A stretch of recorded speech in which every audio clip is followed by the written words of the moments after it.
আসসালামু আলাইকুম। প্রিয় দর্শক, শিশু আসিয়ার মৃত্যুকে কেন্দ্র করে অনেক ঘটনা এর মধ্যে ঘটেছে এবং পাশবিক নির্যাতনের ফলে তার মৃত্যুর পর যখন তার জানাজা হয়, সেই জানাজাতেও অনেক লোক অংশ নিয়েছেন। এর মধ্যে জাতীয় নাগরিক পার্টি তার দুই শীর্ষ পর্যায়ের নেতা সার্জিস আলম এবং হাসনাত আবদুল্লাহ, ওনারাও সেই জানাজায় অংশ নিতে ঢাকা থেকে গিয়েছিলেন এবং ওনারা গিয়েছিলেন একটা হেলিকপ্টারে করে। এই হেলিকপ্টারে ওনাদের যাওয়ার ঘটনাকে কেন্দ্র করে সোশ্যাল মিডিয়ায় নানা ধরনের ভিডিও এবং নানা ধরনের আলোচনা হয়েছে। এটা দুদিন আগের ঘটনা। আমিও দেখেছি ওনারা একটা হেলিকপ্টার থেকে নেমে হেঁটে আসছেন এবং আমার কাছে মনে হয়েছে এটা কোনো ভাড়া করা হেলিকপ্টার নয়, এটা একটা সরকারি হেলিকপ্টার। পুলিশের হতে পারে, র্যাবের হতে পারে, অথবা আর্মিরও হতে পারে, বিমান বাহিনীরও হতে পারে, আমি ঠিক জানি না কার। ওরকম দেখে মনে হয় যে এটা ভাড়ায় যে হেলিকপ্টারগুলো চলে বাংলাদেশে, সেগুলো এটা নয়। তো এটা নিয়ে যখন কথা হয়, আমাকে অনেকে বলেছিল এটা নিয়ে যেন আমি কিছু একটা বলি করি, তো আমি আগ্রহ দেখাইনি। এই কারণে, দেখুন, আসিয়ার জানাজা তারা অংশ নিতে গিয়েছেন, যেভাবে পারেন গিয়েছেন। আমরাও কিন্তু অনেক সময় এরকম করি। যদি ভাড়া করা হেলিকপ্টার হতো, আমি প্রশ্ন করতাম যে ভাড়া এত টাকা পেলেন কোথায়। আমি যে প্রশ্ন সবসময় করি, তো একটা সরকারি হেলিকপ্টারে জায়গা পেয়েছে, চলে গিয়েছে, এটা তো হতেই পারে। এটা নিয়ে কিন্তু আমার কোনো বক্তব্য নেই। ওখানে যাওয়াটা হলো ইম্পর্টেন্ট। একটা হেলিকপ্টার যাচ্ছে, সরকারের একটা হেলিকপ্টার, জায়গা আছে, যদি উনি রিকোয়েস্ট করেন যে ভাই আমাকে নিয়ে যাবেন, তাহলে নিয়ে যান, নিয়ে গেলো, এতে কোনো সমস্যা আমি দেখি না। কিন্তু কাজে এটা নিয়ে আমাকে অনেকে বলার পরও আমি এটা নিয়ে কোনো ভিডিও করিনি। এটা হতে পারে। এখন এটা তো ঠিক, আপনি চান আর না চান, আপনি মানুন আর না মানুন, পছন্দ করুন আর না করুন, এটাই সত্য যে জাতীয় নাগরিক পার্টি একটা কিংস পার্টি। সরকারের সঙ্গে এই পার্টির সম্পর্কটা খুবই ভালো। সরকারের দিকে নানা ধরনের ছাড় দেয়। এরা কিন্তু এখনও নির্বাচন কমিশনের নিবন্ধিত রাজনৈতিক দল নয়। তারপরও যখন নাকি জাতিসংঘের মহাসচিবের সঙ্গে বৈঠক হয়, অনেক নিবন্ধিত পার্টি দাওয়াত পায় না, কিন্তু এরা দাওয়াত পায়। তো বোঝাই যায় সরকার এদেরকে পছন্দ করেন, সরকার এদেরকে নানা ধরনের সুযোগ সুবিধা দিতে চান এবং দিয়ে থাকেন। তো সেই বিবেচনায় তারা যাবে, এটা তো আমরা ধরেই নিয়েছি যাবে। আমরা তো এই সরকারকে এখন আর নিরপেক্ষ আমি অন্ততপক্ষে মনে করি না।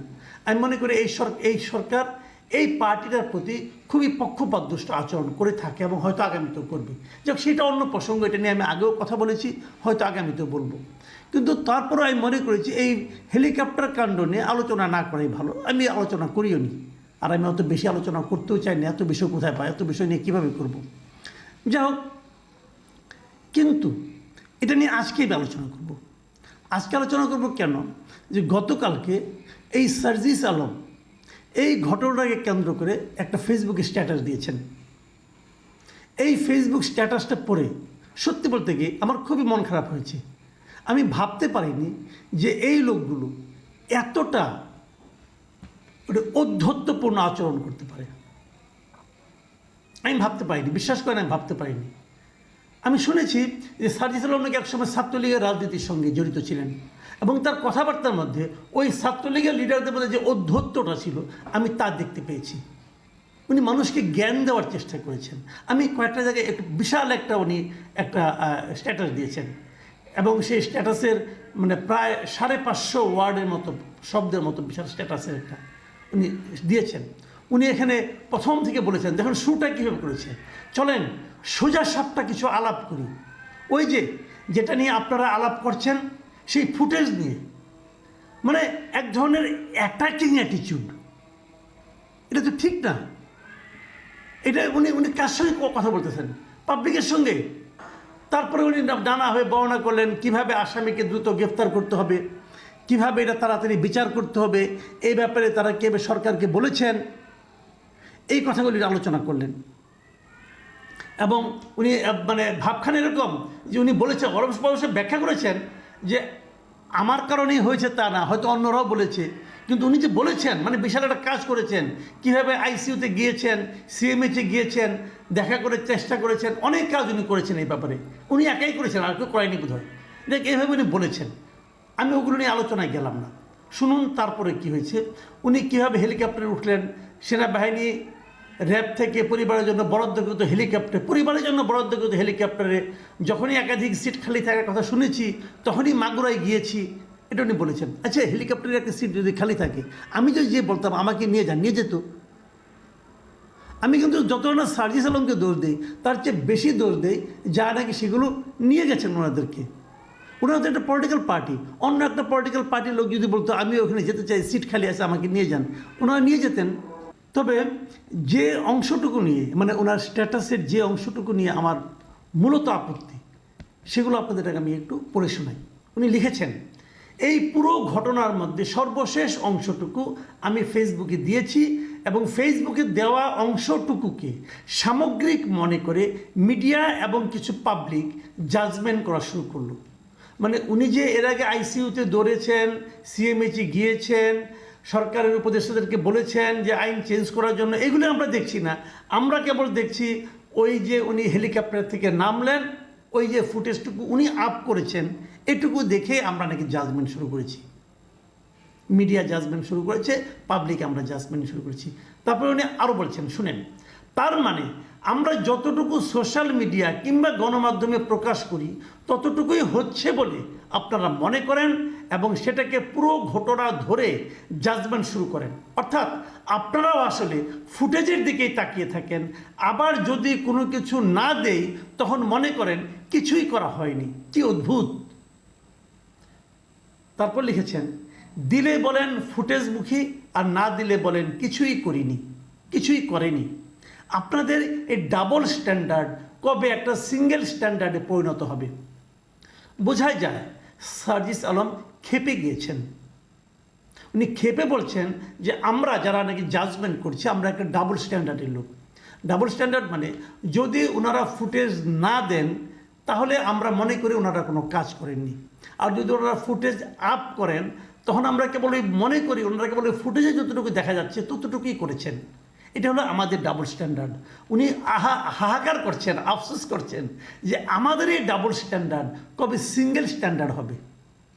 বুঝেন কত বড় নেতা সে, যে ওনাকে আমরা কীভাবে বিচার করছি। আরে ভাই সার্জিস আলম সাহেব, একটা কথা বলি, মিডিয়ার কাজটা কি বলেন তো?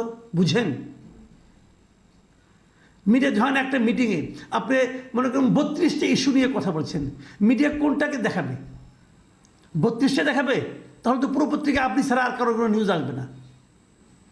মিডিয়া তার পলিসি অনুযায়ী যে জায়গাটুকুর আপনার যে জায়গাটুকু কোট করা প্রয়োজন মনে করবে কেবল ততটুকুই করবে, বাকিটুকু তারা ধরবেই না। এটা সারা দুনিয়ার মিডিয়ার নিয়ম। ধরেন মিডিয়া আলাপ বাদ দেন, আমি আপনার মিটিং শুনতে গেলাম, মিটিং শুনে বাসায় আসলাম, এসে আমার ছেলে আমার মেয়ে অথবা আমার ভাই আমাকে জিজ্ঞাসা করলো যে মহান নেতা সার্জিস আলম সাহেব কী বললেন। আমি কি আপনার পুরোটা ভাষণ ওনাকে নতুন করে শোনাবো?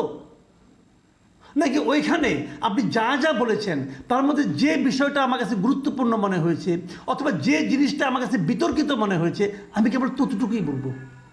এটাই নিয়ম। এটুকু না বুঝেই পাবলিক ফিগার হয়ে গেছেন। That is the problem.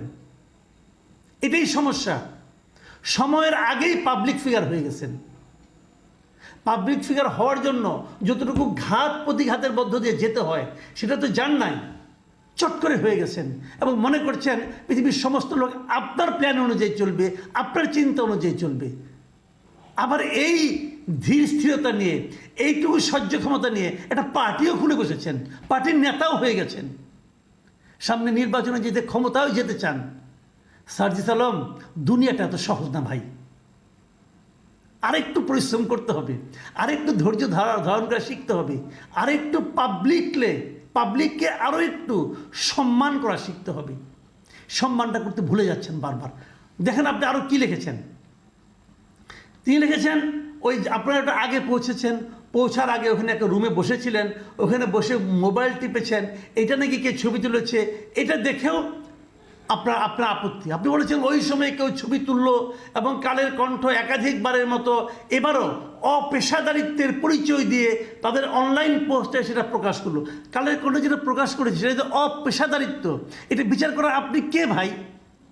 আপনি কে? আপনার বাবার দাদার বয়সী লোক কালের কণ্ঠে বসে চাকরি করে, আপনার যত বয়স তার চেয়ে বেশি বছর ধরে তারা সাংবাদিকতা করে, তারা জানে সাংবাদিকতা পেশাদারিত্ব কাকে বলে। আপনি সার্জিস আলম তাদের এটা শিখাইতে আসেন না, শিখাইতে আসেন না। দুদিন পরে আপনি যাবেন কালের কণ্ঠের কাছে, যখন নাকি কিংস পার্টির কিং না থাকবে তখন আপনি যাবেন একটা প্রেস লিস্ট দিয়ে, ভাই আমার প্রেস লিস্টটা একটু ছাপিয়ে দেন। রাজনীতি করতে আসছেন, বড় কঠিন জায়গায় আসছেন। বললাম তো বিনা পরিশ্রমে গুরুত্ব পাওয়া শুরু করেছেন, তো এখনো টের পান নাই দুনিয়াটা কেমন। আবার দেখেন আপনারা কি বলেছেন, পেশাদারিত্ব শিখাচ্ছেন আপনি।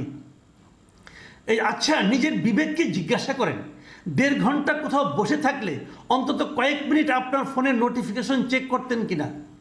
যদি করেন তাহলে আপনাদের ওই ভিউখোর মনোভাব বন্ধ হবে কবে? কবে পেশাদারিত্বের পরিচয় দেওয়া শুরু করবেন? এটা কোনো কথা? আপনি নোটিফিকেশন চেক করেন, সমস্যাটা কি? আমিও তো করি, সবাই করে। এখন ওই নোটিফিকেশন চেক করার পার্টটা যদি কেউ ছবি তুলে দেয়, দিতেই পারে, এটা তার ব্যাপার।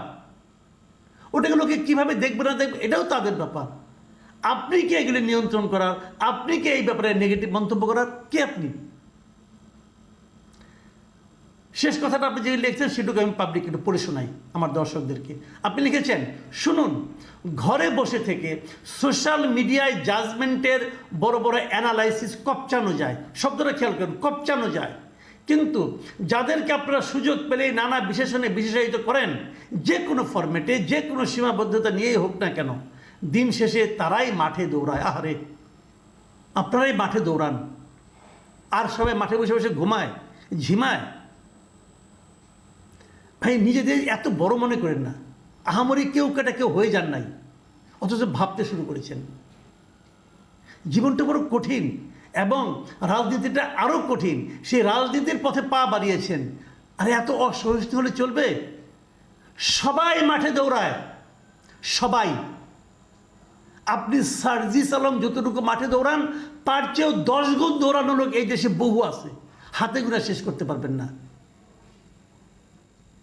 যার যার কাজ শেষে করছি, আপনি আপনার যে দায়িত্বটা, আপনার যে কাজটা, সেটাও আপনি করতে পারছেন না। আপনি এভাবে শেষ করেছেন। এরপর থেকে অনলাইনে এসব অ্যানালাইসিস দেওয়ার আগে অফলাইনে আমাদের জন্য অনুগ্রহ করে কিছু দৃষ্টান্ত স্থাপন করবেন। আমরা আপনার ভালো কাজগুলোকে অনুসরণ করার অপেক্ষায় থাকব। অফলাইনে আমি কি বলবো, আমার হাসি ওঠে। অফলাইনে ওনাদের অনুসরণের জন্য কিছু কাজ আমাদের করতে হবে, সাধারণ মানুষকে করতে হবে। তা নাহলে আপনার কাছে আপনার সম্বন্ধে কিছু বলা যাবে না। আমি কোনো কাজ না করেও আপনার প্রত্যেকটা আচরণকে সমালোচনা করব। এই কারণে করব যে আপনি লিডার, আমি তো লিডার না রে ভাই, আমি পাবলিক, আমি জার্নালিস্ট, আমি পাবলিক, আমি সমালোচনা করবই। কারণ আমার সমালোচনা করতে হলে কি আপনার জন্য আমার দৃষ্টান্ত স্থাপন করতে হবে? ভাই আমি তো পলিটিক্যাল পার্টি খুলে বসি নাই, আপনি তো খুলে বসছেন, আপনি তো ক্ষমতায় যেতে চান। ডক্টর ইউনূসের সমালোচনা আমি করি, আমি তো ডক্টর ইউনূসের একটা পশমের যোগ্য না, ওনার একটা চুলের সমান ওজন আমার না, তারপরেও আমি ডক্টর ইউনূসের সমালোচনা করব। এবং ডক্টর ইউনূস সেই সমালোচনাকে গ্রহণ করেন বলেই উনি ডক্টর ইউনূস হতে পেরেছেন। আপনি সার্জিস আলম সহ্য করতে পারছেন না বলেই আপনি এখানেই পড়ে থাকবেন, আর উঠতে পারবেন না। এই জিনিসগুলো বোঝার মতো বয়সই আপনাদের হয় নাই, কী করবেন? আমি আশা করব আপনাদের এই ধরনের স্ট্যাটাস দেওয়ার আগে 10 বার ভাববেন যে অ্যাটাকটা আপনি কাকে করছেন। যাকে অ্যাটাক করছেন তার কাছ থেকে কিন্তু আপনার সমর্থন লাগবে। তার সমর্থন না হলে কিন্তু আপনি ক্ষমতায় যেতে পারবেন না। সে কিন্তু রিক্সাওয়ালা হতে পারে, সে একজন দিনমজুর হতে পারে, সে আপনার জন্য কোনো উদাহরণ তৈরি করতে না পারে, কিন্তু তার সমর্থন আপনার লাগবে। প্রিয় দর্শক, নতুন এই রাজনৈতিক দলের নেতাদের আরও ধীর স্থির চিন্তা করার ক্ষমতা আল্লাহ তাদেরকে দিক, এই কামনা করে এখানে শেষ করছি। ভালো থাকবেন আপনারা। আল্লাহ হাফেজ।